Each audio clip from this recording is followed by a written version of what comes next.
Bueno, buenas tardes a todos y a todas. Bienvenidos a esta sesión de debate sobre el estado de la radio y televisión pública en España, que organizamos ULEPIC España.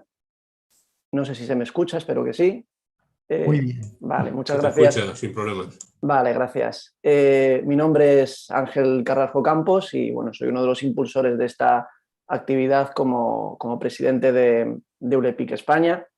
Lo primero que tengo que hacer es anunciaros una pequeña novedad imprevista.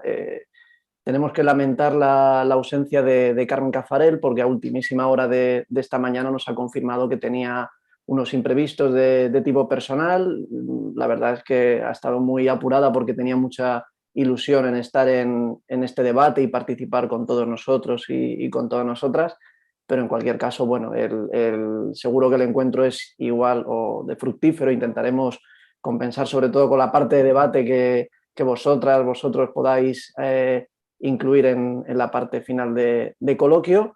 Y nada, seguiremos adelante. Igualmente con Carmen estaremos en contacto porque buscaremos la manera de incorporarla a nuestro debate que llevamos, porque al final esta línea de trabajo es una de las principales que tenemos en ULEPIC España, y venimos trabajando en ella muchos de nuestros socios, de nuestras socias, y por tanto es un eje fundamental de nuestra actividad investigadora y también actividad de transferencia a la sociedad, que en este debate, bueno, intenta ir más allá de lo estrictamente académico, aunque obviamente contamos con, ahora ya la presentará mi colega Lucía Benítez de ULEPIC, contamos con Agustín García Matilla, que aparte de su labor profesional en los medios, es catedrático de comunicación audiovisual. Veo muchas caras y sobre todo nombres conocidos, lo cual me alegra y nada, bienvenidos, bienvenidas. Espero que sea una tarde muy, muy provechosa y que podamos disfrutarla, aprender y debatir, que para eso nos hemos convocado aquí a esta reunión. Os dejo con mi colega Lucía Benítez Izaguirre, que es compañera de ULEPIC España, de nuestra junta directiva. Se va a encargar de moderar la sesión y de conducirla junto con la participación, obviamente, de Agustín García Matilla, a quien, bueno, Lucía se encargará de presentar. Muchas gracias de nuevo y comenzamos. Muy bien, muchas gracias, Ángel Carrasco. Bueno, por haber organizado este evento que era necesario y que corresponde desde luego a las líneas de trabajo de ULEPIC, tanto federal como ULEPIC España. Y bueno, para mí es un placer, la verdad, estar aquí y poder compartir y escuchar voces de todo tipo, y sobre todo y especialmente quien se ha convertido en nuestro principal protagonista, que es Agustín García Matilla, que, como decía Ángel, es catedrático de comunicación audiovisual y también es vicerrector del campus María Zambrano en la Universidad de Valladolid, en Segovia.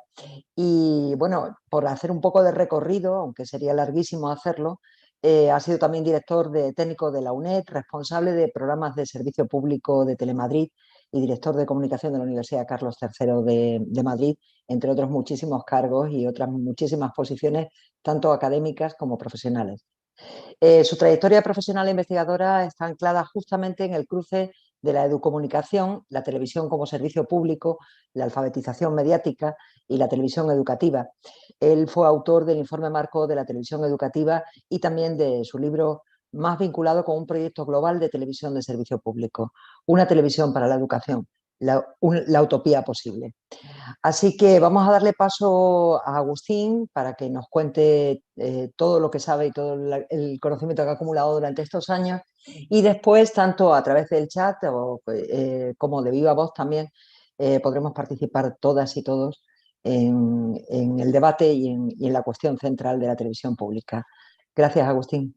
Muchísimas gracias, Lucía, gracias, Ángel, y gracias a todos los compañeros y compañeras, tanto españoles, colegas ilustres, como también de Latinoamérica, que me consta que van a estar siguiendo y participando en este en este coloquio, que es una pena no poder estar acompañados de Carmen, pero vamos, le mando desde aquí un abrazo porque es una compañera estupenda también y una gran conocedora y con un perfil muy metido, ¿no? También en la televisión de servicio público, al haber sido directora general y también del Instituto Cervantes, ¿no?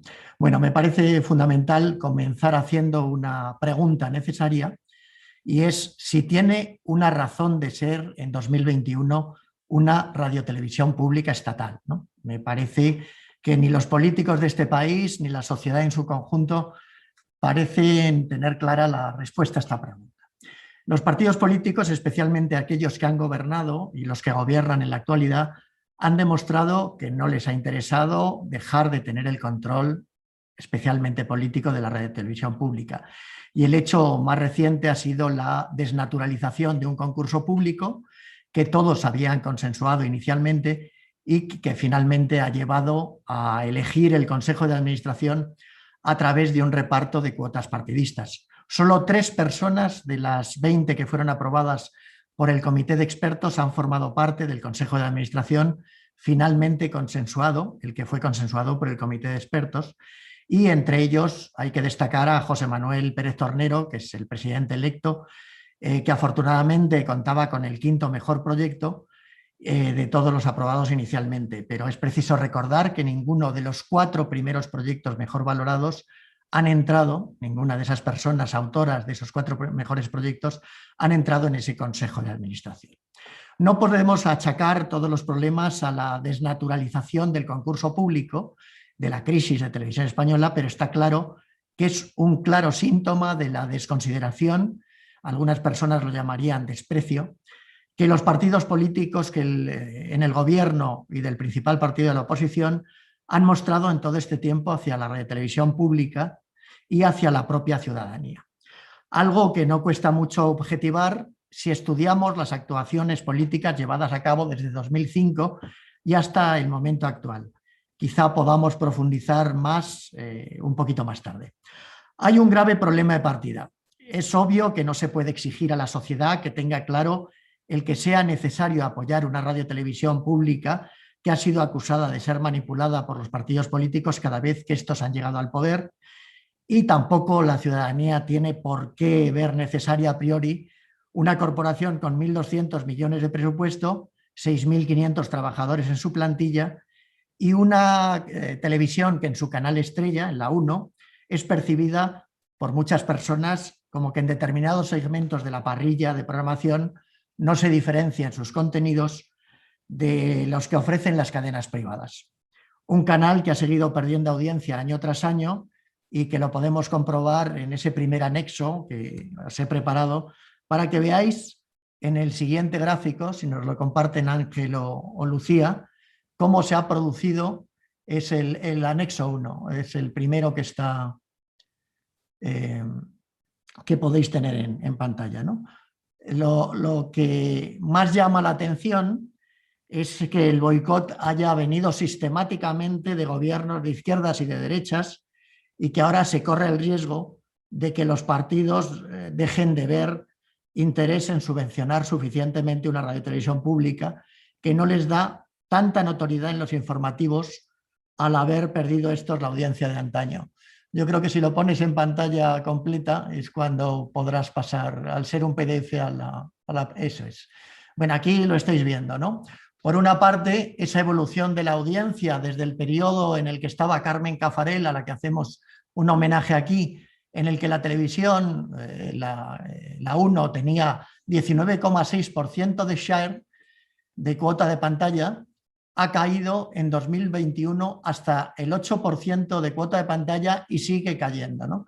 Fijaros que esto, desde un punto de vista de lo que podría ser el seguimiento que hace la ciudadanía española de su televisión pública en el canal estrella, pues es algo que tenemos que hacernos mirar, ¿no? Sería fundamental que la clase política tuviera una visión global sobre la importancia del servicio público en los medios de comunicación, y por lo menos se debería recordar que la Corporación Radio Televisión Española no solo tiene la 1, ya si queréis podemos volver a pantalla sin compartir, porque la televisión pública, la radiotelevisión pública tiene la 2 como oferta que debería representar una opción más marcadamente cultural y canales temáticos como el canal infantil Clan, que recordemos es el único canal que hace una oferta para el segmento de infancia de 0 a 4 años. Y tener un canal específicamente infantil en el que no computa esa audiencia es también un síntoma de que la televisión pública tiene que servir intereses que no pueden cubrir las televisiones privadas. Este público no se incluye en los datos de audiencia y por eso los canales privados eluden la posibilidad de atender a esos potenciales espectadores. Por su parte, sabemos también que el canal 24 Horas es el único especializado en todo noticias, ya que ningún otro canal de las empresas privadas ofrece este servicio por no resultarle rentable. Y el canal Teledeporte, por su parte, tiene la función de dedicarse a dar cobertura y hacer difusión de deportes minoritarios que tampoco son cubiertos por las privadas. Y finalmente el canal internacional es el encargado de ofrecer esa proyección que, por ejemplo, un canal como la BBC británica tiene el aval de los ciudadanos por ser bandera del país, ¿no? Y aquí veríamos si se cumple ese objetivo. Por otra parte, si tomamos como referencia Radio Nacional, también tenemos una oferta de emisoras como Radio Nacional, Radio Clásica, Radio 3, Radio 4 en catalán, Radio 5 y Radio Exterior, y no debemos olvidar el Instituto de Radio y Televisión y la Orquesta y Coro de Radio y Televisión Española. De forma que contamos con un potencial que se publicita poco y que atiende a necesidades específicas de servicio público. Mi respuesta a la pregunta, ¿tiene una razón de ser en 2021 contar con una radiotelevisión pública estatal como RTVE? La respuesta es rotundamente sí.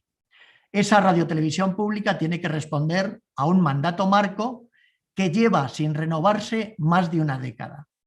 Y los objetivos de servicio público tienen que concretarse en un contrato programa que diga cuáles son esos contenidos específicos e incontestables de servicio público que deben ser financiados, por lógica, con dinero público. Esos contenidos se abordan en las parrillas de programación de los diferentes canales de televisión, emisoras de radio, la producción para plataformas y otros servicios como el Instituto de Radio y Televisión y la Orquesta y Coro de Radio y Televisión. Luego volveremos sobre este tema crucial porque sin duda el Instituto de Radio y Televisión es quien debería llevar el peso sobre la actualización y sobre la formación de los profesionales. Lo primero que tenemos que subrayar es que la corporación RTVE debe ser un instrumento al servicio de la democracia y también de colaboración con las instituciones educativas, culturales y que tienen un objetivo de divulgación de la ciencia. Y todo ello manteniéndose como una oferta no residual, con audiencia significativa y que llegue a sus potenciales públicos objetivos.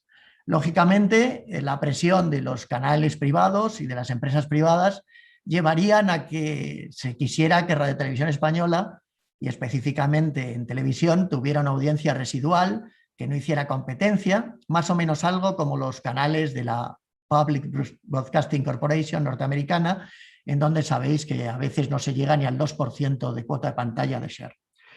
Estamos viviendo un mundo con numerosas incertidumbres que obligan a que los medios de comunicación compensen, y especialmente los públicos, las limitaciones de unos medios privados que tienen como objetivo prioritario la obtención de beneficios que, como bien sabemos, se hallan en poder de empresas que priorizan esa alta rentabilidad económica de su gestión.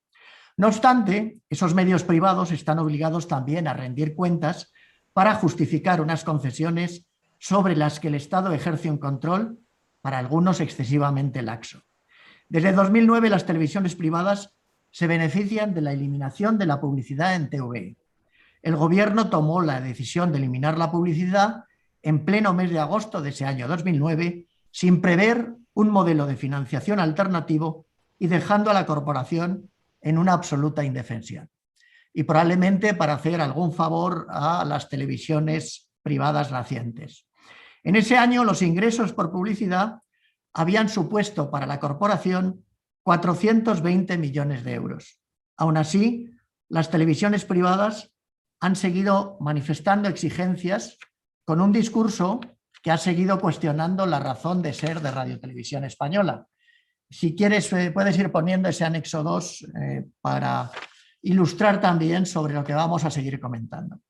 Frente al legítimo derecho de los medios privados a la explotación comercial de sus canales, merced a las licencias, sí, ese es el cuadro, gracias, merced a las licencias otorgadas por el Estado, los medios públicos están obligados a demostrar la rentabilidad social de su programación.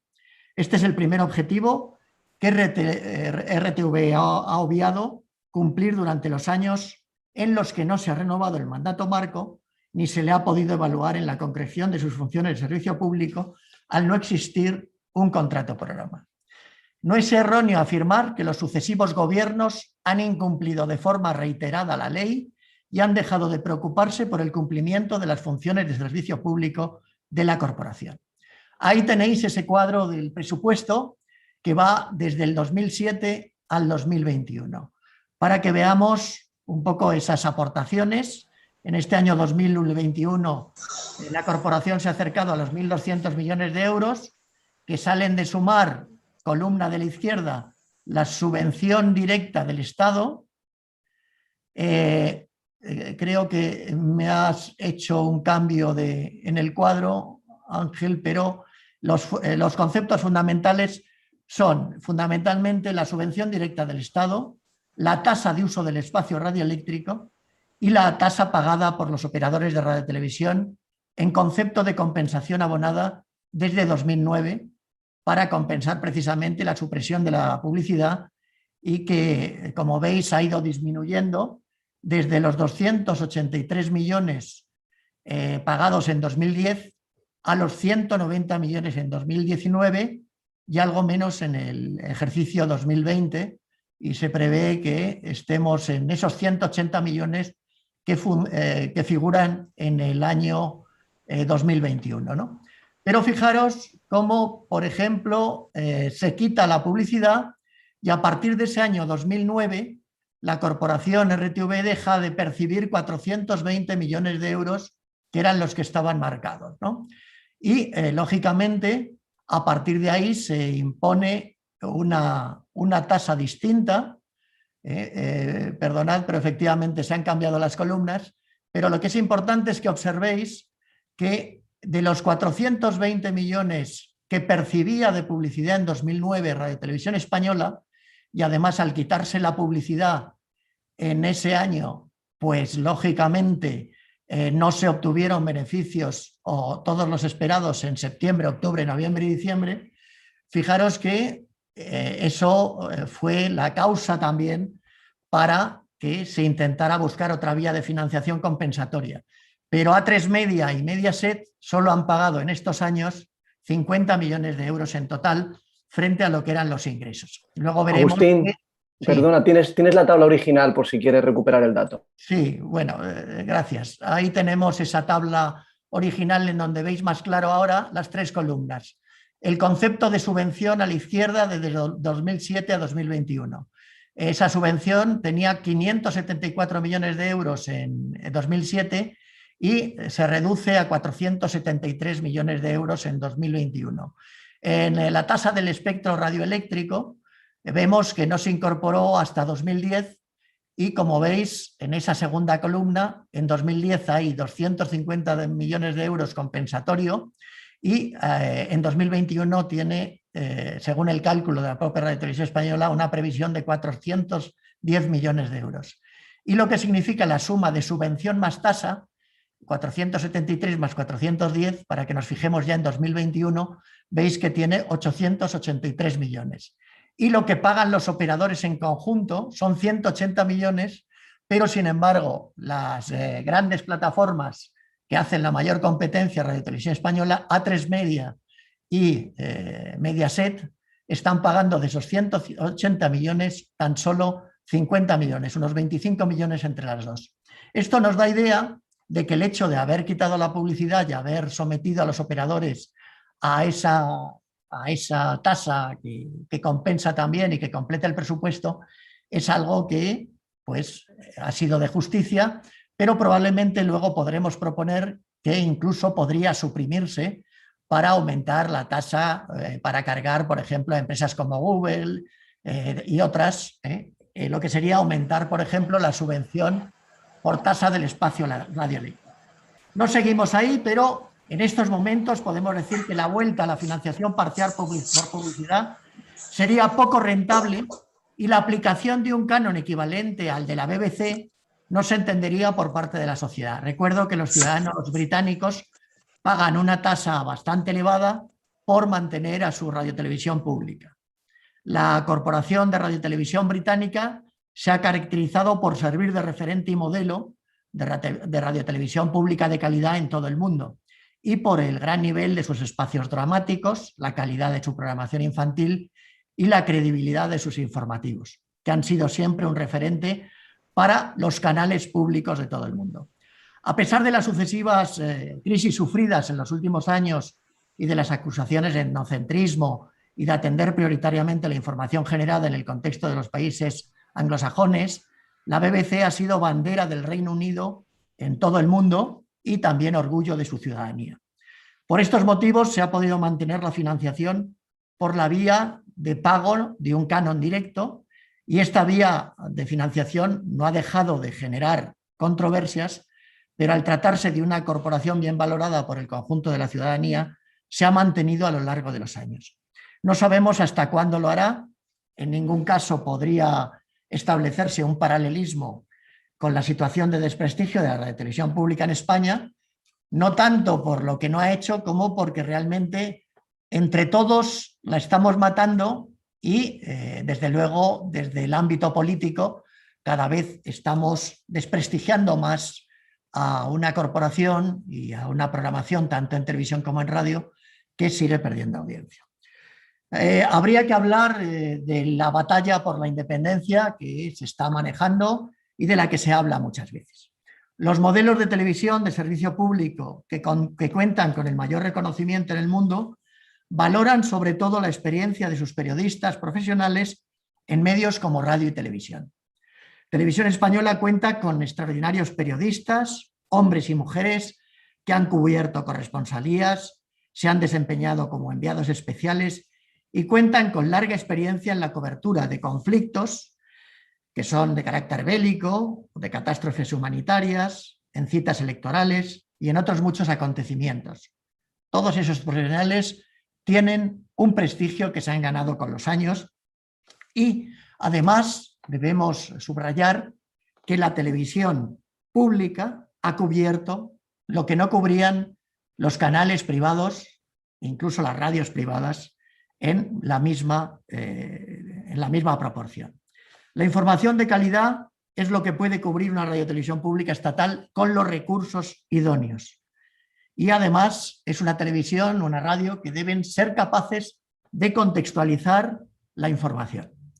En el caso de la BBC, los propios profesionales son los autores de las llamadas guidelines o directrices editoriales que tradicionalmente se han renovado cada 4 o 5 años y que podrían ser equivalentes a unas líneas editoriales de actuación que marcan, como su nombre indica, esas directrices a seguir para los periodistas en radio, televisión, internet, servicios móviles, servicios interactivos y prensa escrita. Es necesario saber que esas directrices son de obligado cumplimiento, tanto para los profesionales de la BBC como para los profesionales de las compañías independientes que trabajan para ella, lo que no implica que se les reste autonomía y, muy al contrario, les sirve como, de alguna manera, defensa de su actuación profesional. Los profesionales de la BBC no reciben ataques de la ciudadanía porque saben que están avalados también por un sistema de asesorías muy completo dentro de la estructura de la corporación BBC. Y en caso de dudas saben a qué atenerse y siempre pueden recurrir también a su libro de estilo, a sus guidelines. Y cito literalmente dentro de esas guidelines, se habla de que se trata de una declaración de los valores y niveles de calidad que hemos establecido para nosotros mismos a lo largo de años. En ellas se establecen los criterios informativos que se nutren de la experiencia de los propios periodistas. Se recogen todas las casuísticas que permiten objetivar las actuaciones que responden a criterios vinculados con la búsqueda de la verdad y una visión ponderada, honesta, equilibrada y plural en el tratamiento de la información. Los informativos siempre deben separar información de opinión, ya que la credibilidad se gana gracias a ese rigor informativo que evite cualquier tipo de sesgo interesado. Lo que hemos visto como líneas editoriales de la BBC podría tener su émulo en las normas establecidas por el Consejo de Informativos de TVE. A finales de los años 60 y de los años 80 del pasado siglo, George Hills, responsable de las emisiones para el extranjero de la BBC británica, nos enseñaba a los estudiantes de la facultad y del Instituto Oficial de Radio y Televisión las reglas básicas de la información en televisión. Aparte de describirnos el rigor ejemplar de los espacios informativos en el Reino Unido, contaba también anécdotas muy ilustrativas. Por ejemplo, la BBC tenía totalmente prohibido que sus periodistas militaran en un partido político, pero aún así él decía que era fácil identificar a los periodistas que en la BBC podían tener una cierta simpatía hacia el Partido Laborista o los conservadores, porque, según él, por mostrar cierto sesgo contrario hacia su partido de preferencia a la hora de elaborar la información, de alguna manera hablando en román paladino, se les veía el plumero, ¿no? Es decir, tenían un exceso de celo para no verse identificados con ese partido de preferencia. A ninguno de ellos se le permitía saltarse, lógicamente, unas directrices editoriales que eran fruto de la experiencia acumulada de muchas promociones de periodistas que habían trabajado en la BBC durante décadas.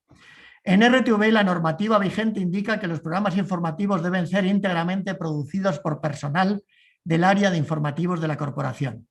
Sin embargo, siempre ha resultado polémico el que los programas denominados como magazines informativos no se hicieran íntegramente con personal de la propia Radio y Televisión Española, y en estos momentos estamos asistiendo en España al crecimiento de los llamados programas de infoentretenimiento y también de tertulias que llenan horas de programación de los canales privados con un coste muy bajo.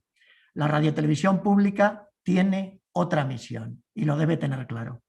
En los últimos meses se ha creado una fuerte polémica en Televisión Española por la contratación, como sabéis, a una productora privada de la producción de un espacio que es programado en la franja del mediodía previo a la emisión del Telediario 1. Su título, Las cosas claras, y su cara visible, el periodista Jesús Cintora. No es lo más recomendable en una radiotelevisión pública que debe desmarcarse de las privadas con información de calidad, el repetir formatos de ese mal llamado infoentretenimiento que ya ofrecen en abundancia los canales privados. Hay aspectos que son contraproducentes en este programa aludido, como el que representa la saturación de datos que crean ruido y confusión dentro del propio marco de la pantalla, o un solapamiento de datos que entra en conflicto con cualquier criterio de calidad que se identifica con facilitar a la audiencia una información clara y contextualizada. En este programa se han producido errores significativos que son copia mimética de formatos de los peores ejemplos de la televisión privada. Por ejemplo, una joven redactora persiguiendo por la calle, micrófono en mano, a un expresidente del gobierno, sin que se corresponda con unos criterios deontológicos básicos y sin que exista justificación que permita saltarse unos criterios elementales también de estilo o estéticos. O la reconstrucción animada de escenas para ilustrar sobre las celebraciones de jóvenes en la calle en plena pandemia. No es justificable ilustrar una información sobre acontecimientos reales utilizando recursos que contradicen prácticas informativas que exigen un mínimo rigor. Lo que resulta extraño es que ese afán de emular a las privadas para competir en un terreno que no es propio de una red de televisión pública se hayan asentado. Y lo que resulta más grave es que, por ejemplo, la Comisión de los Mercados y la Competencia exonere al programa de Cintora en su responsabilidad de no distinguir entre información y opinión, alegando que la propia TVE justifica el incumplimiento de las normas más elementales de rigor informativo. No es ninguna anécdota. La ausencia de un consejo estatal denota también la frivolidad de una forma de actuar en la que, por ejemplo, sabemos que el actual regulador no está cubriendo esa necesidad. No existen referentes en los que los jueces puedan basarse para actuar en determinados casos. Iremos... Agustín, disculpa, ya... se te ha cerrado la cámara. ¿Puedes abrirla de nuevo, por favor? Sí.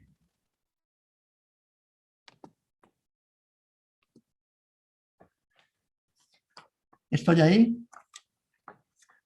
Si tuviéramos que ir al modelo financiero, tenemos que volver asimismo a la pregunta del principio. ¿Realmente hace falta una radiotelevisión estatal de servicio público en este país financiada por el Estado? Lo fundamental para definir el dinero que se necesita es saber qué se quiere hacer, qué se quiere producir y qué recursos hacen falta para hacerlo. Volvemos a reiterar la necesidad de actualizar un mandato marco y un contrato programa que permitan objetivar esas tareas de servicio público para presupuestar las correspondientes partidas con el fin de cumplir con las prioridades de servicio público. Todo lo que no vaya encaminado a cumplir con objetivos de servicio público en ningún caso deberá ser financiado por el Estado. Tras este preámbulo, la siguiente pregunta que debemos hacer es: ¿son suficientes los 1.200 millones de euros que en cifras redondas percibe actualmente la corporación? Han pasado muchos años sin actualizar mandato marco, sin concretar el contrato programa, y de ahí depende el modelo de financiación. En mi opinión, es tarde para solicitar a los españoles un sistema de financiación por pago de un canon, cuando a la población no se le ha explicado el papel positivo que debería desempeñar una radiotelevisión de servicio público frente a la influencia que tratan de ejercer diferentes poderes, sean estos políticos, económicos, religiosos. Ese es otro de los objetivos previos prioritarios: mostrar a toda la ciudadanía el carácter imprescindible de una programación que cumpla con unos objetivos de servicio público previamente definidos y tasados, que fomente el pensamiento crítico, la creatividad y una educación de la ciudadanía que persiga el bien común. Si te parece, ponemos el cuadro tercero. Ya hemos visto previamente la financiación que se ha producido hasta ahora, pero debemos saber que sin tener necesidad de contrato marco, sin tener necesidad de otras vías de financiación, podemos buscar vías suficientes como para evitar tener que recurrir a vías de financiación anteriores, la financiación por publicidad o por el canon. Vamos al tercero y veréis ahí pues aportaciones del Estado desde la Corporación Radio y Televisión Española desde la aprobación de la ley de 2006. Tenemos en primer lugar esa posibilidad de subvención justificada por el cumplimiento de todas las obligaciones de servicio público y rentabilidad social contenidas en la ley. Sabéis que salen hasta más de 70 obligaciones que se han previsto en todos estos años, incluida la vertebración del Estado con despliegue de centros territoriales, todo lo que representa la proyección de Radio y Televisión Española del país hacia el exterior, y tendríamos que evaluar la eficacia y los costes reales que eso ha tenido hasta ahora. Pero fijaros que la cohesión, todo lo que son contenidos que permiten cohesionar los diferentes territorios del Estado, el apoyo al audiovisual español con una inversión muy superior en cine, por ejemplo, en la subvención al cine de las empresas privadas. Bueno, eso tendríamos que verlo como un primer nivel, como una primera justificación de la subvención que los ciudadanos y las ciudadanas españolas no tienen presente. En segundo lugar, la valoración de la publicidad institucional insertada en Radio Nacional de España y en Televisión Española, que no tiene para la corporación una contraprestación económica. En tercer lugar, las acciones complementarias a las campañas institucionales y de interés social dentro de la programación. Sabéis que desde hace muchos años, por ejemplo, la televisión privada en Estados Unidos incluye dentro de los reality, dentro de las comedias de situación, de programas de entretenimiento, contenidos que pueden prevenir los accidentes de tráfico, que pueden orientar a los estudiantes y a los jóvenes sobre lo que son situaciones para liberarse del acoso, mensajes que tienen que ver con la igualdad de género, y todo eso tiene que ser computado también como actividades que pueden ser definidas dentro de la programación de la radiotelevisión pública y que deberían constituir GRPs, Gross Rating Points, que sabéis que en el tema de la publicidad se tienen en cuenta para valorar el coste de acciones publicitarias, pero que deberían tener su equivalente en los índices de rentabilidad social.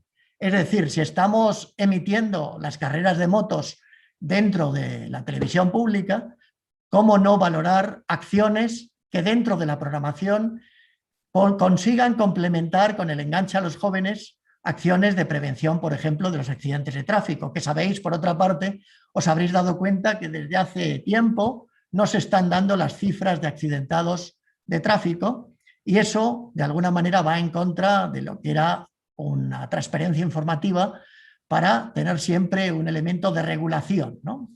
En cuarto lugar, acciones para dar visibilidad a patrocinadores privados que financian proyectos del Estado, con normas de incentivos fiscales para proyectos de interés social y que va a tener que tener en cuenta la futura ley del mecenazgo.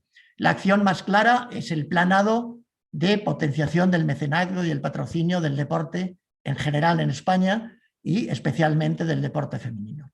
Bueno, incluimos también un quinto punto que sería la flexibilización de la ley para incrementar los patrocinios deportivos y culturales y otros. En estos momentos, sabéis que, por ejemplo, estamos pudiendo observar programas hasta de 12 minutos los viernes de promoción de loterías y apuestas del Estado.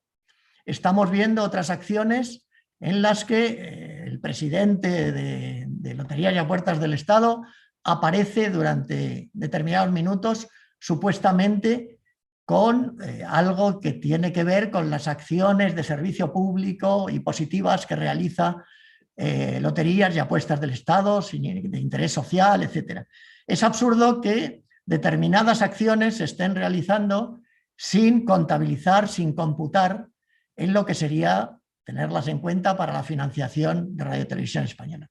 Pues bien, esos son 5 apartados que nos permitirían en un momento determinado estar dejando de volver a la idea de contar de nuevo con publicidad, dado que se ha bajado muchísimo los incrementos, los ingresos por publicidad, incluso en las privadas, y que por lo tanto debemos tener nuevas vías de financiación que son posibles y lo que tenemos que hacer es computarlas.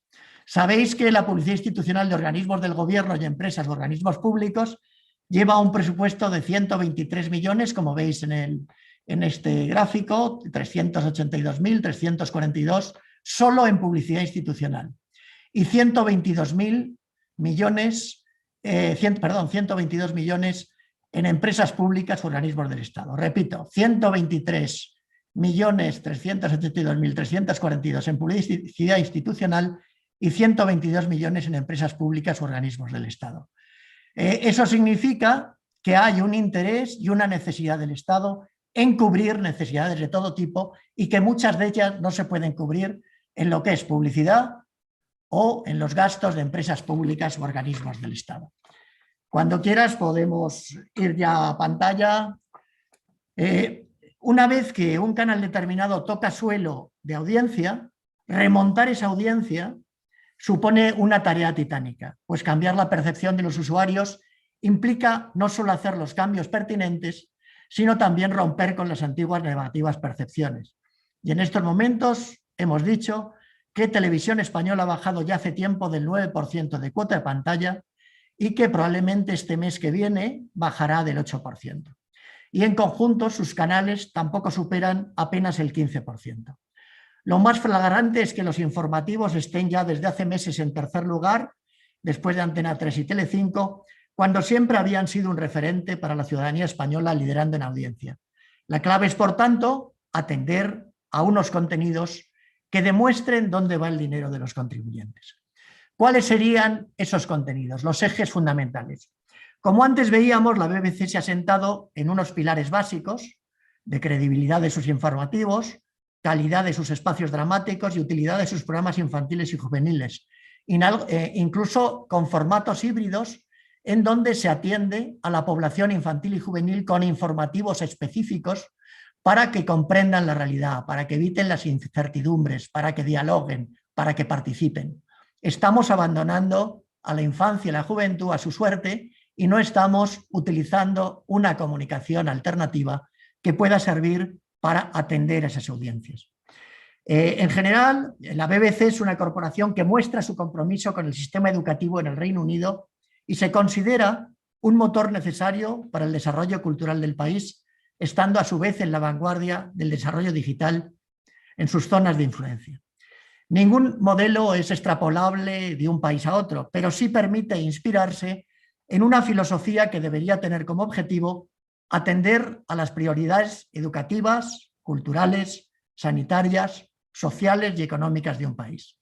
El primer objetivo de la corporación RTV, en esa época de cambio que pretende iniciar su nuevo presidente, José Manuel Pérez Tornero, debería ser demostrar a la sociedad que su programación es útil para cumplir con los objetivos de servicio público que la propia sociedad precisa.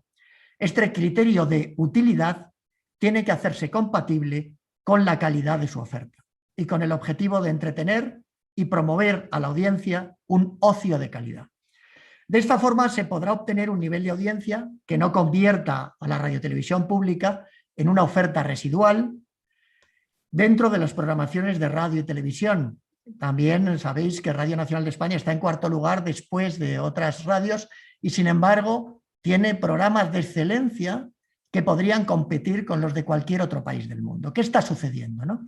El cumplimiento de todos estos objetivos lo consiguen las radiotelevisiones públicas de muchos países europeos, haciéndolos compatibles con la calidad de su oferta de contenidos. La corporación RTV debería ser un referente que ayudara a comprender el mundo, la calidad incuestionable de sus experimentados periodistas, la red de corresponsalías, el potencial de enviados especiales y la experiencia acumulada en este tiempo deberían ser suficientes elementos de peso como para garantizar una información contextualizada con la que no pueden competir las televisiones privadas.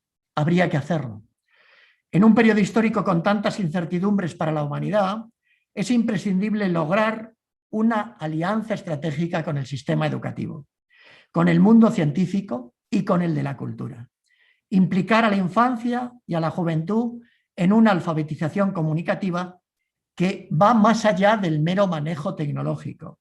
Enseñar a expresar y comunicar, aprender a distinguir entre información fidedigna y bulos, facilitar herramientas para ver la comunicación como una forma de acceso al saber y al conocimiento, dar instrumentos para evitar el acoso y enseñar a valorar la necesidad de reforzar una conciencia ética desde los primeros años y en igualdad. Entre los temas relevantes es imprescindible alentar una conciencia práctica para el cuidado del medio ambiente, destacar el papel de la mujer como eje transformador de la sociedad, dando el necesario protagonismo a mediadoras representativas de un talento y sensibilidad que son imprescindibles para cambiar la sociedad mejor. Educar en una mirada distinta hacia el fenómeno de las migraciones, ejercer un pensamiento crítico frente a las modas de transhumanización y tecnificación deshumanizadora de la sociedad, promover en suma nuevas alfabetizaciones en una visión integral de la comunicación con el fin de reforzar una visión humanista de la realidad. Todos estos objetivos deben cubrirse buscando motivar a una plantilla de trabajadores mayoritariamente desmotivada, dando oportunidades de participación directa en esta propuesta transformadora. Esa propuesta debe basarse en una apuesta coordinada, centrada en la formación, actualización de conocimientos, la experimentación e investigación de programas piloto, creando puentes entre las áreas más avanzadas, como la actual área de interactivos en televisión española, y la programación de la televisión generalista convencional. Esto obliga a dar el protagonismo necesario que ya tuvo en otras épocas el Instituto de Radio y Televisión. Se debe evitar crear compartimentos estancos. No tiene ningún sentido proceder a la contratación de trabajadores y trabajadoras de interactivos que trabajen al margen de un proyecto global de programación.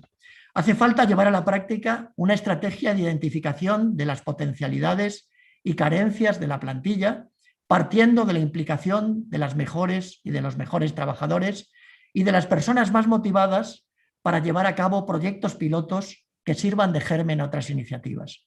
Hay que contribuir a la detección y creación de productoras independientes para cubrir carencias de la plantilla, partiendo también de la implicación de los mejores y las mejores trabajadoras y de las personas más motivadas para llevar a cabo proyectos piloto que sirvan de germen a otras iniciativas. Hay que contribuir a la detección y creación de esas productoras independientes, como hace la BBC, que demuestren un firme compromiso con el servicio público y llevar a la práctica una política de atracción de productoras innovadoras que se comprometan con las líneas estratégicas de RTV. Esto sucede con la BBC británica y se generan y se tutorizan a las productoras sin que puedan ser acusadas las empresas de radio y televisión de contratar con los amigos o con las gentes más cercanas y recibir propuestas sin que la propia televisión pública, en este caso, sea proactiva.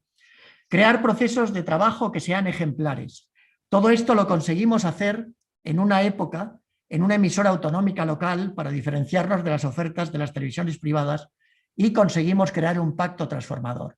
La radiotelevisión pública trabajó creando puentes entre ambos medios y además la producción partía del diseño, de la formación, de la interacción entre la acción social de asociaciones, por ejemplo, en el caso del SIDA, de enfermos y portadores, o de inmigrantes, y también se conseguía, por otra parte, el que los propios profesionales tuvieran que obligarse a trabajar de forma colectiva, procesos de trabajo con la propia ciudadanía. Y esto es algo fundamental porque tenemos que hablar también de la propuesta de acceso de la ciudadanía a las televisiones y radios públicas. Frente a este objetivo, la programación de una radiotelevisión convencional dirigida al conjunto de la sociedad y otros metamedios puede evitar los errores cometidos hasta ahora. No quiero alargarme más porque me he alargado un poquito por la falta de nuestra interlocutora, de Carmen Cafarel, pero querría que pudiéramos dar vía libre también al debate y al diálogo. Simplemente decir, otra radiotelevisión pública es posible. Hay que desearle la mejor suerte al profesor Pérez Tornero, porque realmente él tiene una trayectoria, que es una trayectoria en la que se ha preocupado por vincular la educación y la comunicación, pero los mimbres de los que se parte, la falta de sensibilidad de los partidos políticos demostrada hasta ahora con creces, y por otra parte la falta de sensibilización hacia la sociedad, nos obliga a hacer una gran campaña también que permita empezar a demostrar que toda la población de este país es capaz de justificar y de decir un sí rotundo a la necesidad de contar con una radiotelevisión pública fuerte, potente, bien financiada y que no tenga esas alternativas de, según el partido político que llega al poder, tener mayor apoyo o menor apoyo, no saber qué modelo financiero se sigue, etcétera, ¿no? No quiero extenderme más y de nuevo os doy las gracias por la atención y por haberme invitado. Gracias. Muchas gracias, Agustín, a ti por ese amplio recorrido, un recorrido pormenorizado en el que se han tocado los principales aspectos que tienen relación con la radiotelevisión pública en España, ¿no? ¿Ya hay algún comentario, alguna pregunta, alguna sugerencia? Entre ellas hay quien pide los datos que ha facilitado en el cuadro. Nosotros los podemos facilitar si te parece oportuno. De la misma forma que incluso algún comentario sobre la necesidad de introducir en el debate a las televisiones públicas no estatales. De todas formas, antes de pasar a ese turno de preguntas y cuestiones y demás, vamos a escuchar un momento a Ángel Carrasco, presidente de ULEPIC España. Bueno, gracias, Lucía. Creo que se me oye ya bien, que ha activado el micrófono. Gracias, por supuesto, a Agustín, en primer lugar, por haber aceptado la invitación que te trasladamos desde ULEPIC España, y obviamente gracias por una intervención tan detallada y haber podido, pues eso, aprovechar ese margen de tiempo que teníamos para dedicarle mayor atención. Disculpa si ha habido algún problema con los gráficos, pero bueno, no hay problema, que espero que haya podido ser compensado con la rectificación al original. Nada, simplemente, y daré después paso a Lucía para que anime y modere el debate, porque seguramente tenga ahí la posibilidad de hacer una síntesis de los diferentes temas que han ido saliendo y esas preguntas que han ido apareciendo por el chat. Comentar simplemente que esta actividad, aparte de por su especial importancia y relevancia para la propia ULEPIC, que como hemos insistido en ello, es una de las líneas de investigación y de trabajo que desarrollamos activamente en todos los años que llevamos activo como asociación en España, y obviamente en el marco internacional también, pero hablando de estudios comparados. también porque tiene una importancia social que no cabe duda, y Agustín ha llamado precisamente la atención sobre ello con preguntas muy sugerentes y muy interesantes, a la par que comentarios también muy sugerentes. Comentar entonces a este respecto, debido a esta relevancia que tiene para nosotros y consideramos que también para la sociedad, que con esta misma temática está todavía abierto y activo la llamada trabajos, el Call for Papers, del Congreso Internacional que se celebrará en México y que organiza la ULEPIC Federal. ULEPIC España es una de las federaciones que componen la ULEPIC Federal, la Unión Latina de Economía Política, de la Información, la Comunicación y la Cultura. Y como digo, en octubre va a celebrar su congreso internacional en México, con esta misma temática sobre el servicio público en radio y televisión. Y sigue abierto la llamada a trabajos para todas las personas, no necesariamente que tienen que ser socios, socias de ULEPIC, y no necesariamente tienen por qué ser académicos o académicas. Sabemos de las circunstancias particulares que estamos atravesando y de hecho la organización local de ULEPIC México permite las comunicaciones que se retransmitan de manera no presencial, es decir, que es posible participar en el congreso, presentar una comunicación, defender una comunicación, incluso seguir los debates que se organicen a través de streaming y demás. Toda la información sobre el congreso internacional la tenéis en ulepic.org. En ulepic.es, que es la página de ULEPIC España, tenéis información relativa a las actividades que vamos desarrollando en este capítulo español que tenemos. Y en ulepic.org tenéis disponible lo que se realiza a nivel internacional y obviamente ahí la llamada a trabajos que comentaba. También la tendremos en nuestra propia página web, pero bueno, simplemente quería insistir en ello porque bueno, creemos que puede ser de interés y que haya gente de los que estáis aquí que pudierais tener ese interés en participar en ese congreso internacional. Por mi parte, poco más, Lucía. Te devuelvo la palabra y seguimos con el debate. Y gracias de nuevo a todos y a todas por vuestro interés en esta actividad. Muy bien, muchas gracias, Ángel. A ver si, bueno, retomamos y Agustín seguro que nos puede comentar ahora, bueno, algo que había dejado un poco como pelota en el tejado antes de dar paso a Ángel. Sobre todo la cuestión de insertar el tema de las televisiones autonómicas, televisiones públicas autonómicas, dentro de este marco de análisis que nos ha facilitado.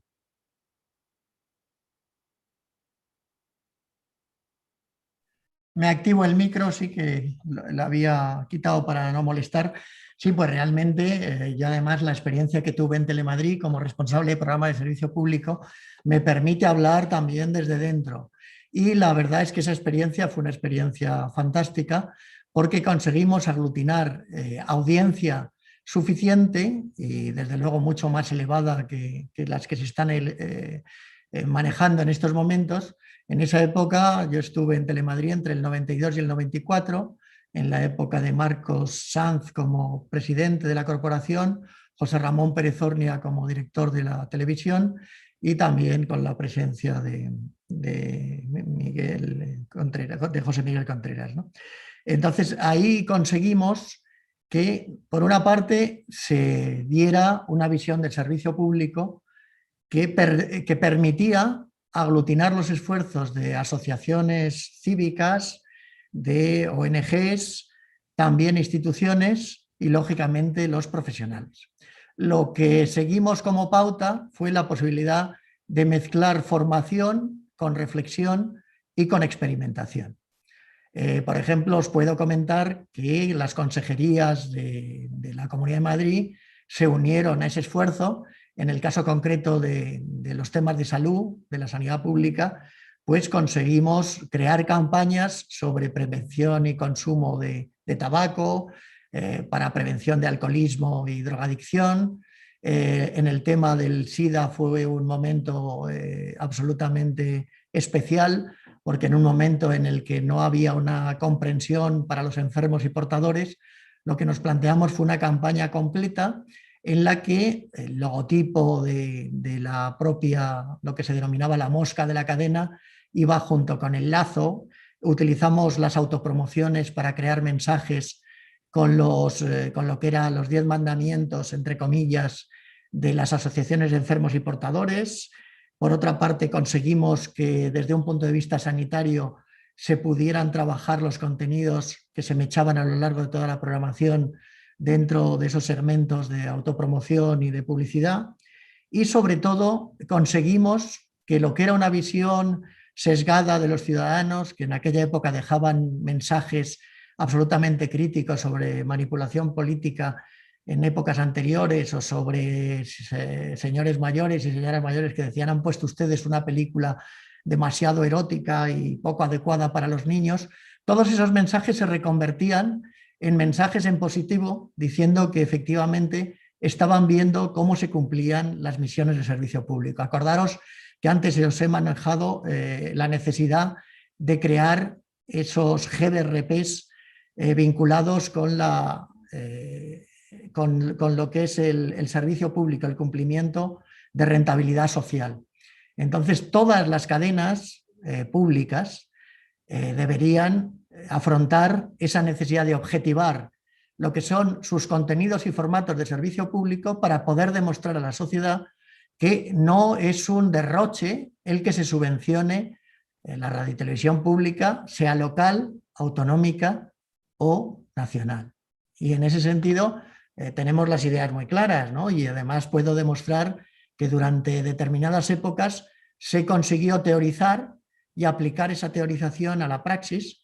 Y antes os comentaba en el tema del Instituto de Radio y Televisión cómo debía utilizarse al Instituto de Radio y Televisión, pero en el caso de las cadenas autonómicas, locales, incluso barriales, las facultades de comunicación, todas las facultades que tienen estudios de comunicación en las diferentes comunidades autónomas son potencialmente asesoras y experimentadoras para que apliquemos lo que estamos comentando. Hace falta diseñar a partir de la investigación, hace falta realizar estudios cualitativos de audiencia, hace falta vincular a las instituciones con ese esfuerzo de las propias facultades. Y por lo tanto, el camino que tenemos, hay tantas cosas por hacer que parece mentira que no se hayan realizado. El caso concreto de las radiotelevisiones de Andalucía, que estáis aquí presentes, pues ese intento de vincular a la facultad en este caso de Málaga, con esa red de la EMA, pues ya fue un esfuerzo que se ha mantenido durante los años y que es también ejemplar. En el caso concreto de la televisión local de Vallecas, yo tuve el orgullo también de, estando en la Facultad de Ciencias de la Información, que pudiéramos producir con los estudiantes un informativo local que fue también germen de muchas vocaciones, de los que luego han sido profesores incluso de nuestras facultades. Por lo tanto, lo que tenemos que tener es una sensibilidad de trabajar globalmente, aunque sea desde los ámbitos de lo local. Y lo que no puede ser es que sigamos permitiendo derroches por la falta de sensibilidad política y porque realmente no llevemos los movimientos vecinales, todo lo que es el trabajo de ONGs, un trabajo que exige formación de esas asociaciones, de esas ONGs, también para la investigación, y alianzas que busquen esa rentabilidad social, educativa, cultural e incluso económica. Bueno, dentro de ese enfoque de la valoración del servicio público, precisamente nos viene ahora y nos entra la pregunta de Ana Segovia, que quizás la pueda formular en persona. Ana, ¿estás por ahí?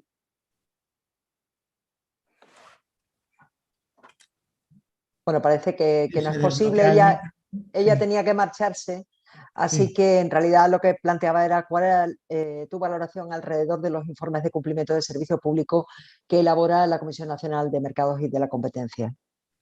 Pues yo creo que la comisión, precisamente, una de las cosas que he dicho es que no tiene licenciados en Ciencias de la Información y en Comunicación, y que a pesar de la buena voluntad que ponen los funcionarios, pues tienen una laguna fundamental, ¿no? Y esa laguna implica el que tanto lo que son los informes como lo que hemos analizado anteriormente, por ejemplo, ese informe exculpatorio del programa de carácter matinal, el pseudo informativo que hemos estado criticando, pues tiene unas lagunas fundamentales, y yo el consejo que les daría es que incorporen una asesoría que pueda ayudar precisamente a abordar esos informes y complementar esos informes con un conocimiento por parte de expertos, ¿no? No basta que haya una asesoría parcial y sobre todo hace falta que en la estructura de la Comisión de los Mercados y la Competencia pueda haber expertos incluidos dentro de su estructura, ¿eh? Bien, bueno, precisamente en eso era lo que comentaba Ana, y que también añadía una pregunta más que vamos a formularla antes de pasar a las preguntas que se están planteando a través del canal de YouTube. Ana pedía una valoración también de qué se apunta en el anteproyecto de la Ley General de Audiovisual alrededor de la RTV, ¿no? ¿No?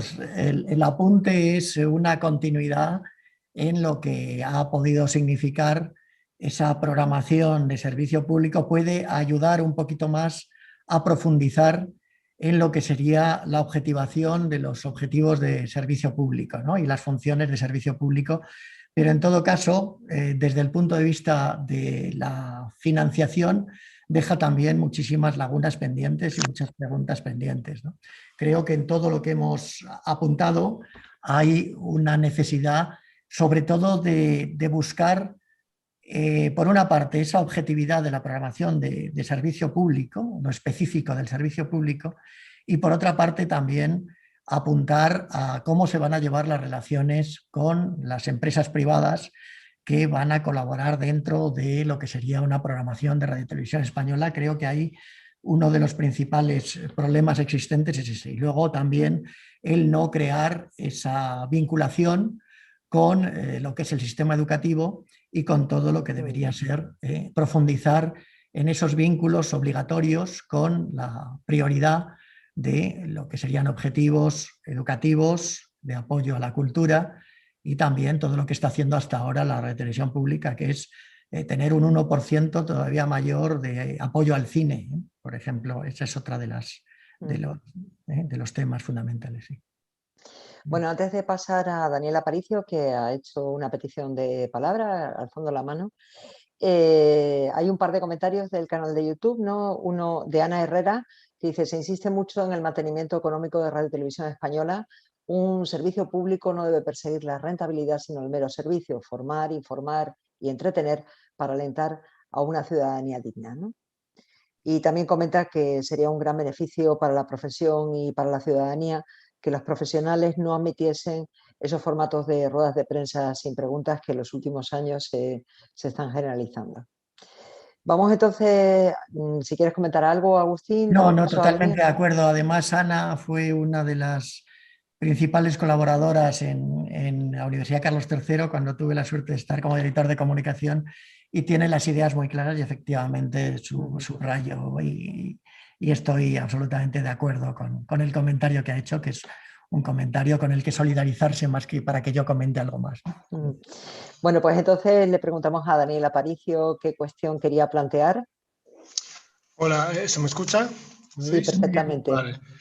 Bueno, pues nada, aprovecho la presencia de Agustín, al que mando un abrazo cariñoso, pero bueno, la pregunta va, imagino en principio para él, pero también no sé, he visto a compañeros como Pedro Soler, Joan Ferrés, que quizá y cualquiera que tenga una opinión al respecto. A mí me gustaría saber qué ocurre con las privadas, ¿no? ¿Qué papel ha quedado? Si nos remontamos un poco atrás en el tiempo, en aquellos tiempos en los que la legislación decía que la televisión era un servicio público esencial, parece que aquello como era servicio público esencial, pues lo regía el Estado y era el Estado el que adjudicaba licencias a las televisiones privadas que eran concesionarias de ese servicio público esencial. Eso parece que obligaba a las empresas privadas, a los canales privados, a ofrecer también un servicio público, ¿no? Que fuera compatible con la actividad comercial lógica de una empresa privada, pero parece que había una base legal para exigirles programación de servicio público. Cuando la legislación de pronto cambia y ahora ya no es servicio público esencial, sino que es servicio de interés general, no conozco el alcance exacto a nivel jurídico de ese concepto, ¿no? Pero yo ya sé que moralmente las televisiones privadas ahora, hablando de servicio público, ni están ni se las espera, ¿no? Moralmente ya sé que no lo van a hacer, pero no sé si legalmente se les puede seguir pidiendo esa responsabilidad de servicio público por más que no sean públicas. Perdonad la extensión, me he enrollado. Yo creo que, y bueno, a mí me gusta el envite que ha hecho Daniel, porque efectivamente hay otros compañeros y compañeras que perfectamente podrían entrar a ese diálogo y debate, pero a mí me parece obvio el que si se dan una serie de concesiones a las televisiones privadas, lo que tiene que hacerse es cada 5 o 10 años, dependiendo de cómo esté la legislación, pues el pedir explicaciones y rendición de cuentas a esas empresas, ¿no? Porque de lo contrario, cualquiera puede tener una, vamos, lo que es necesario es demostrar que has merecido cumpliendo con los requerimientos que también son de servicio público, aunque se espere que solo la televisión pública sea la que lleve sobre sus hombros la obligatoriedad de rendir al servicio público, ¿no? De rendir cuentas. Entonces me parece obvio y me parece fundamental que hay que hacer ese seguimiento y pedir explicaciones en lugar de estar aguantando que las televisiones privadas estén llorando por los problemas financieros que puedan tener, ¿no? Y en ese sentido, sí, la respuesta es obvia, ¿no? Yo no sé si efectivamente hay mano levantada de Iván, que no sé si es sobre esto. Sí. Es por un tema parecido, Agustín, pero lo hablamos ahora. Sí. Bueno, no, pues enlázalo si quieres. Sí. Bueno, realmente tiene que ver con la televisión privada, como comentaba Daniel, porque yo ocupo una posición en el Consejo de Administración de la Radio Televisión Andaluza y como entidad autonómica pública también nos enfrentamos pues, a esa caída continuada de audiencia, ¿no? Entonces, en línea de lo que comentaba Daniel, no termino de conceptualizar una programación de entretenimiento o incluso de información rigurosa que sea capaz de conectar o de sintonizar con gente que no consume la televisión habitualmente. No has hecho referencia, yo creo, a cómo ha cambiado ese consumo televisivo en la última década, desplazándose a otro tipo de plataformas donde no hay ningún tipo de servicio público estandarizado, y ya no hablo de las televisiones privadas, hablo de otras plataformas audiovisuales que ofrecen un contenido que no tiene nada que ver con el servicio público. Con los recursos tan limitados que tenemos en las televisiones autonómicas, encontrar una programación de servicio público capaz de capitalizar el interés de este target infantil o juvenil al que tú hacías referencia,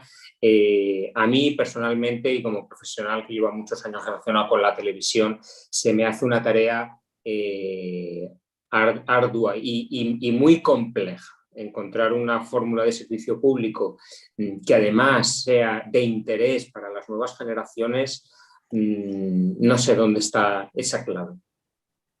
Bueno, pues ahí te comento, vuelvo otra vez a la experiencia realizada en Telemadrid y te voy a poner el caso de un programa que fue Ponte Verde y que pretendía precisamente el dar participación a los chavales, ¿no? Ese programa se componía de un concurso que pretendía enganchar a los chavales sobre lo que podían ser buenos comportamientos medioambientales, pero también les daba participación para que pudieran realizar prácticas en sus entornos, por ejemplo, en la investigación sobre la grafiosis del olmo, en un centro educativo que tenía bosque cercano, porque ahí entraba audiencia rural y audiencia más urbana.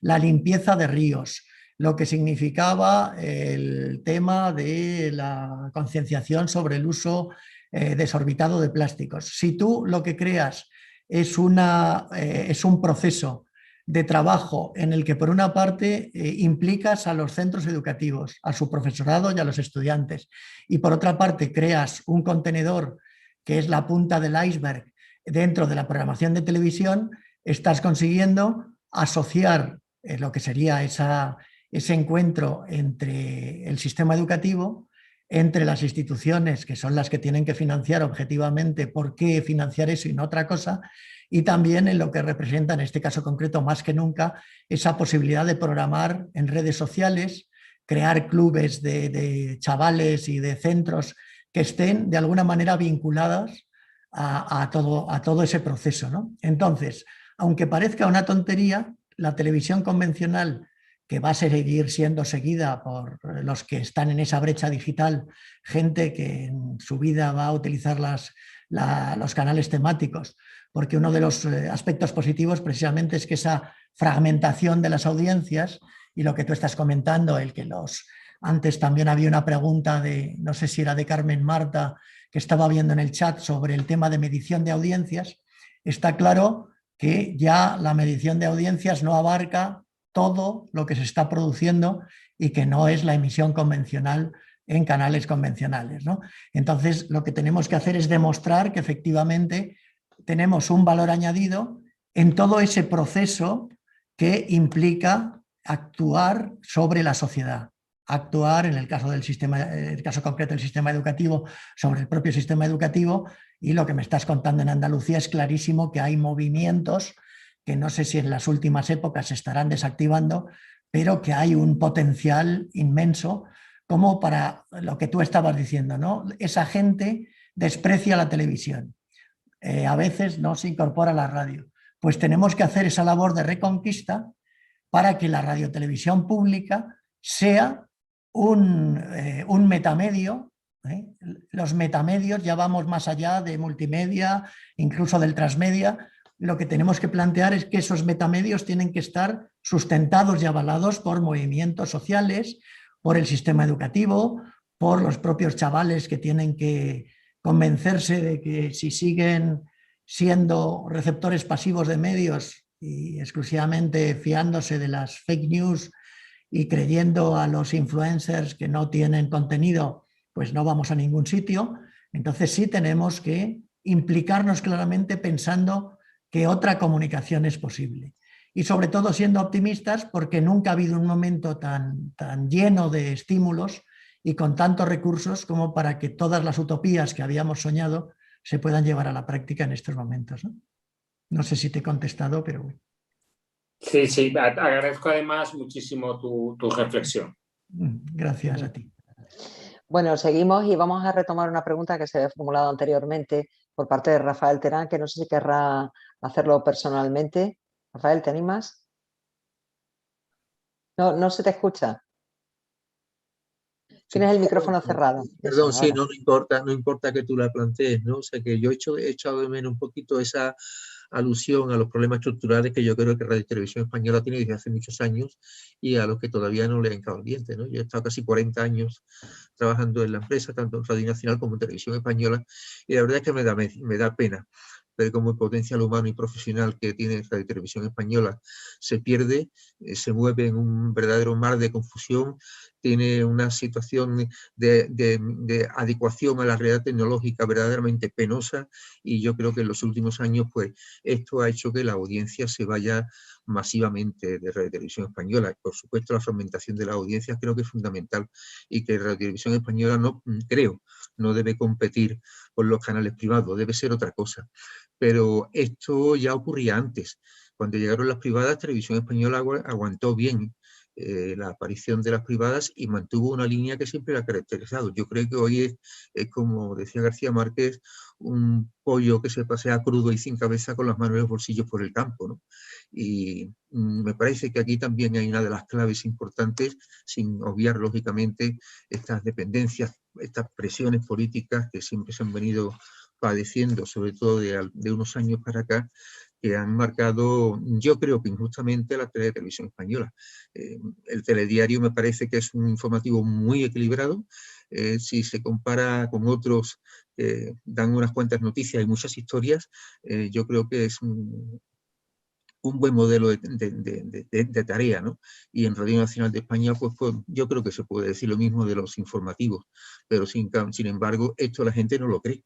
Incluso cuando uno dice esto, le acusan de que de que está comprado por el sistema o vendido o que no sé qué, o que, en fin, me da un poquito de pena y yo creo que esto deberíamos también hacer un poco de análisis, ¿no?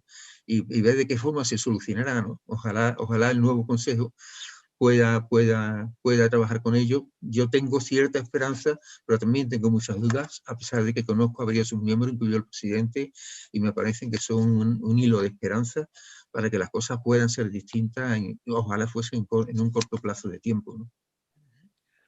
Sí, muchas gracias. Bueno, una de las cosas a las que he aludido ha sido a la desmoralización de la plantilla en general, ¿no? Tú has sido de esos profesionales motivados que en la medida de tus posibilidades has trabajado de forma muy profesional por lo que estás comentando, pero claro, en estos momentos es que hay una descompensación de plantilla terrible, ¿no? Y además con el ERE famoso, gran parte de esos profesionales que estaban en el momento más dulce de la profesión, con 50 y pico años, pues se han ido fuera de la empresa, ¿no? Y eso no se suple con profesionales recién llegados y tampoco se ha hecho esa labor de puente entre los profesionales ya talludos y los nuevos profesionales que llegaban. Entonces ahí hay una carencia fundamental y sobre todo lo que cuentan desde dentro los profesionales que aún están es esa desmotivación generalizada, porque ahora el presidente de la corporación, José Manuel, lo que va a hacer es intentar hacer un libro blanco para de nuevo intentar contar con los profesionales, pero claro, ¿cuántos quedan que después de todos los avatares que han sucedido y que también tenemos absolutamente documentados, ¿no? Con Ruiz de Gauna, Ruiz de Echenique, todos los directores generales a los que en un momento determinado se les ha quitado financiación y en un momento determinado no ha interesado a los políticos que siguieran, es la radiotelevisión pública con más directores generales y presidentes en toda la historia de las televisiones públicas del mundo, ¿no? Directores generales y presidentes que han estado 1 o 2 años, eso no permite tener una continuidad para estructurar, ¿no? De todas formas, ahí yo querría también, si puede intervenir un compañero como Pedro Soler, que estoy viendo en pantalla, y que tiene también una visión muy, muy clara desde dentro, ¿no? Pedro, si quieres... Bueno, hola, buenas tardes a todos y un placer compartir con vosotros esta charla y veros, ¿no? Sobre todo algunos que hacía tiempo, como Daniel, que no veía. A ver, yo estoy dentro, entonces las opiniones, además estoy dentro con una responsabilidad que no deja de ser un poco chocante porque soy el responsable de coordinación de una transformación digital que no acaba de hacerse y yo creo que no la voy a llegar a ver. Entonces, desde esa paradoja quizás puedo hablar más a título personal, que ya después de 40 años en la empresa yo creo que me lo puedo y me lo debo permitir, ¿no? A ver, las cosas que suceden en la radiotelevisión pública en general y en la estatal en particular, yo creo que están escritas y que están muy bien diagnosticadas. Efectivamente es la percepción que se tiene, con razón, de la gubernamentalización o partidización de estas televisiones respecto a los poderes políticos de turno. Es verdad que con altibajos, ¿no? Con grados, pero sin duda, ¿qué más da que el grado sea mayor o menor si la parte contraria, es decir, la oposición, lo va a utilizar en grado superlativo?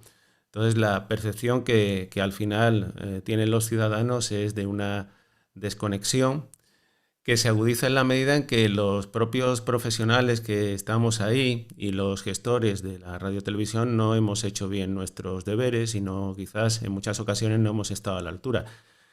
Y esto no debe de desmerecer el buen trabajo que se hace, ¿eh? Cuidado, porque yo creo que siempre estamos en el ojo del huracán para lo malo y nunca o casi nunca para lo bueno, y que todos los días hay hermosos ejemplos de gente que hace bien su trabajo y que se deja muchos pelos en la gatera para que eso salga adelante. Pero claro, al final todo eso queda eclipsado por una estructura, ¿no? O sea, es difícil hacer entender esto a alguien que os invitaría a pasar por allí y estar unos días, aunque sería como estar en un campo de pruebas, ¿no? Pero yo creo que hay pocos sitios, en fin, me he dedicado a la pública, pero algunos otros sitios he conocido, instituciones, etcétera, donde haya más resistencias, más compartimentos estancos y más silos.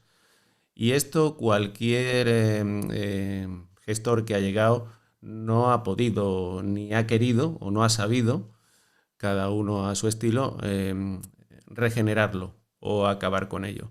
Es decir, cualquier intento de cambio cuenta con tantísimas resistencias, primero por parte de los propios gestores y compartimentos estancos que están absolutamente asentados, no es como si fueran estancos, pero además en camarotes separados. La sensación, estamos en un barco, el Titanic, pero con los camarotes, muchos camarotes inundados y queriendo mirar hacia otro lado. Entonces hay muchas, por desgracia, muchos sectores de la gestión que están más ocupados en no dejar su silla que en colaborar a un cambio.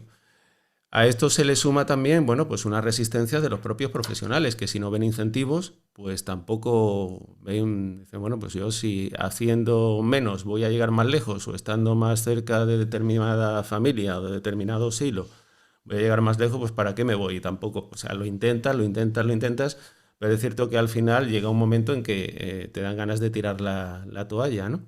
Hablo también, o sea, cuando digo esto hablo en términos personales, hay que estar muy, o sea, hay que reinventarse todos los días y tener más moral que el alcoyano para poder seguir intentando hacer cosas. Y se van quedando cosas en el tintero, ¿eh? Yo tengo un lema, un leitmotiv que se llama "las cosas cambian", creo sinceramente que las cosas se pueden cambiar. He tenido experiencias muy duras en la empresa de, pues, aquella famosa denuncia de manipulación de Urdaz y otras movidas que no vienen al caso. En fin, todos tenemos historias largas, pero creo que las cosas se pueden cambiar con determinación y con voluntad. Pero ha llegado un momento en el que si no, esto no se empuja desde arriba y no se toman decisiones muy de calado, muy de regeneración profunda, yo me temo que tenemos los días contados. Por una parte, por esta voluntad que digo de gestión, voluntad política, que no hay ninguna. Lo hemos visto en el concurso público, es decir, ha sido un auténtico paripé. ¿Para qué nos vamos a engañar? Es decir, que yo le deseo mucha suerte al nuevo Consejo de Administración, al nuevo presidente, pero tal como ha sido el proceso, pues de una ecuación como esa, el resultado, tengo mis dudas de que vaya a ser bueno. Pero le deseo la mejor de las suertes y desde luego si en algo se les puede ayudar, aquí estaremos. Y la otra parte, ya con esto termino, es la transformación digital en la que estoy. Yo venía del mundo de los contenidos, muchos años en Informe Semanal, 20 años, lo abandoné voluntariamente porque pensaba que era un modelo que en cierto modo ya empezaba a agotarse. Y yo creo que al modelo actual, al modelo lineal, aunque hay que mantenerlo por aquello de que hay generaciones a las que no podemos abandonar, pero tenemos que empezar a pensar que el buque insignia, el buque piloto tiene que estar en el entorno digital y ya vamos tarde, ya hemos perdido ese carro. Y eso pasa por una formación continua de los trabajadores. Es decir, no podemos tampoco prescindir y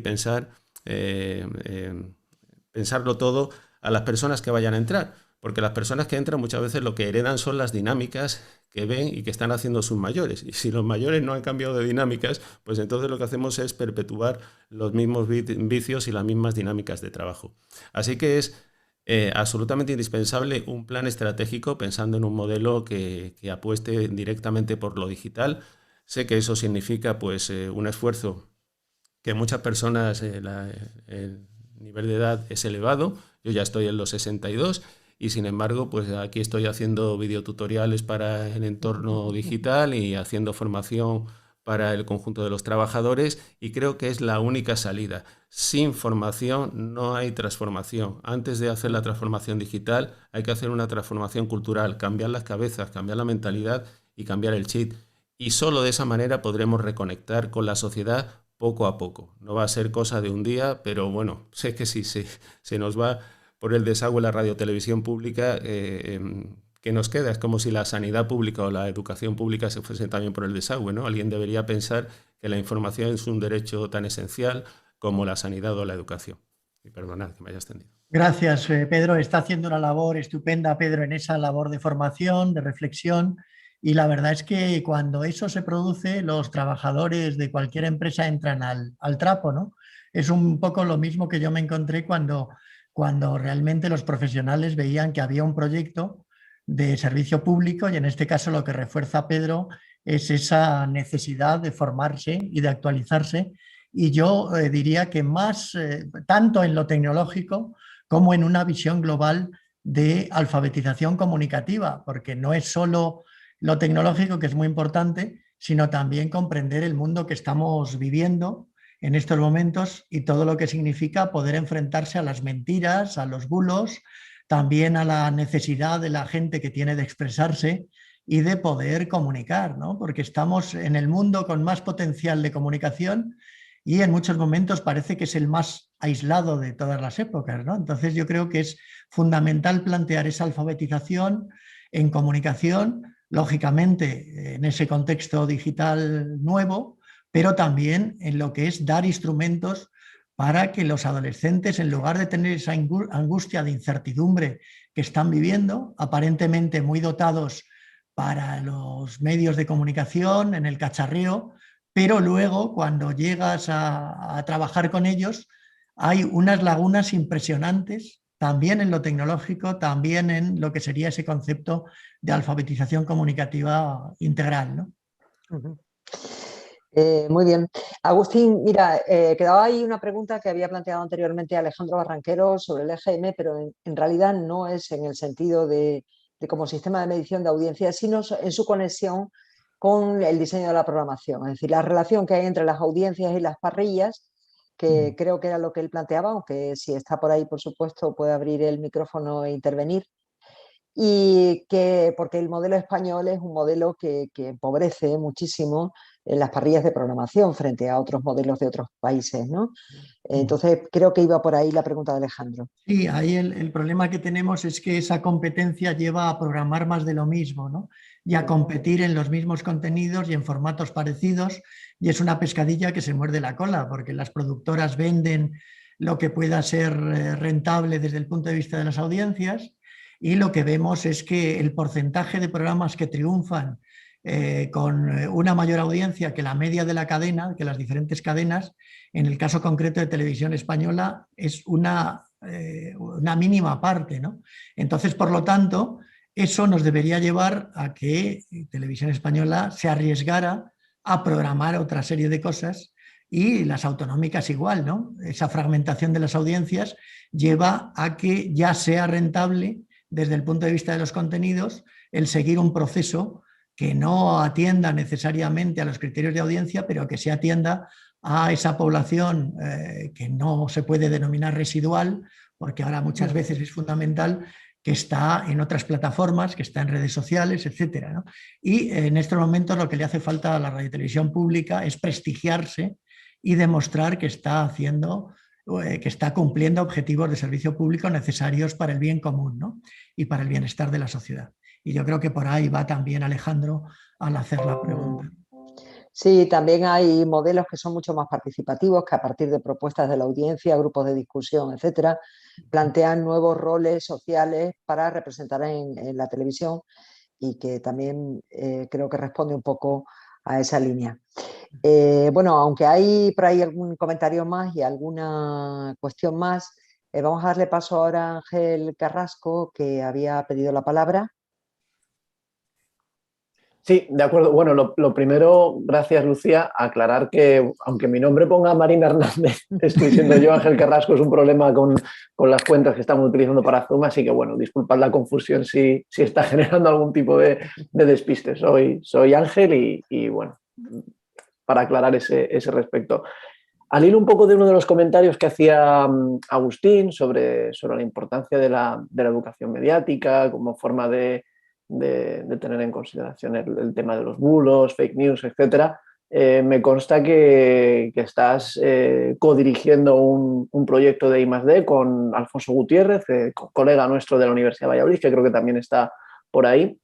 Me gustaría saber si podrías un poco, o si te apetece, profundizar un poco en esa línea y en qué medida debe ser asumida esa función de educación mediática, el servicio público de radiotelevisión, tanto a nivel estatal como a nivel autonómico. Sobre todo eso, basándonos en la experiencia previa que tenéis, en este caso también nuestro colega Alfonso, y bueno, si puedes adelantar algo que pueda estar saliendo de ese proyecto de I+D, que también estamos muy pendientes de los resultados y evolución que estáis bueno, pues desarrollando. Ahí no sé si estará Alfonso por ahí, pero si quieres anticipo. Sí está. Que está Alfonso. Sí, está. Vale. Pues no sé, Alfonso, ¿quieres comentar antes de preámbulo algo de...? A ver si está con el... Ahora mismo Bueno, tiene apagada la cámara, pero yo lo he visto anteriormente. Claro, hasta que se incorpore, si definitivamente está por ahí, pues comentaros que nos está sirviendo para escuchar mucho a los adolescentes, preadolescentes, bueno, más bien sí, estamos centrándonos en jóvenes fundamentalmente y estamos viendo la soledad y las incertidumbres de esos jóvenes que siguen a influencers. Estamos escuchando pues términos que tienen que ver con anglicismos como followers, influencers, etcétera, seguidores, gente que influencia a públicos, y nos estamos dando cuenta, por una parte, de que esos propios jóvenes, y especialmente las jóvenes, están denunciando la situación, por una parte, de aislamiento de otros jóvenes y, por otra parte, la necesidad de que haya esa alfabetización en comunicación. Y sobre todo nos están diciendo que hay personas absolutamente alarmadas también con el tema de la hipersexualización que se está produciendo y con acceso, la educación sexual que se está produciendo es una educación a través de la pornografía por parte de jóvenes que no tienen esa educación para la sensibilidad que se requeriría y que también es necesaria, ¿no? Y entonces, en ese sentido, el propio proceso de investigación nos está sirviendo también para detectar esos problemas. Pero creo que ya está ahí Alfonso para que nos dé un poco el contexto general. Alfonso es catedrático de educación en este mismo campus y ha sido impulsor de dos grandes congresos que hemos realizado en 2011 y 2017 y es una persona fantástica que desde la educación también reflexiona sobre estos temas. Gracias, Agustín. Perdona, sí que estaba, pero estoy aquí con 3 pantallas y no sabía dónde estaba el ratón. Estaba buscando, pero estaba oyendo esta. Y nada, con referencia al proyecto, pues comentar lo que ya ha dicho Agustín, aparte de saludar a todos y decir que es un placer estar aquí.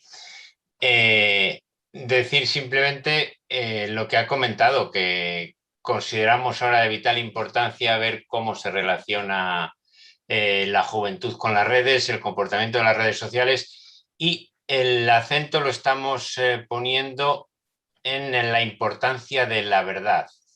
¿Qué quiere decir esto? Que si en las redes sociales o en programas como hemos analizado en La Isla de las Tentaciones no importa tanto diferenciar lo que es realidad televisada de lo que es ficción televisiva, no importa tanto lo que sean las personas que están allí delante de una cámara o los personajes que interpretan, la gente no diferencia sobre eso, esa poca importancia de la verdad y de lo que es real y una representación fiable de la realidad se pasa incluso a los informativos y se pasa incluso a la vida diaria. Entonces es el caldo de cultivo para las fake news, que te dicen lo que te gusta y qué más me da a mí que sea verdad, ¿no? Y ahí estamos, uniendo un poco lo que es la educación y el periodismo. Yo no sé, yo no soy nadie aquí para decir algo como que en el periodismo también está perdiendo importancia la verdad y la objetividad, que nos debemos todos a la ideología del medio. No, en este caso yo no, porque no soy periodista, ¿no?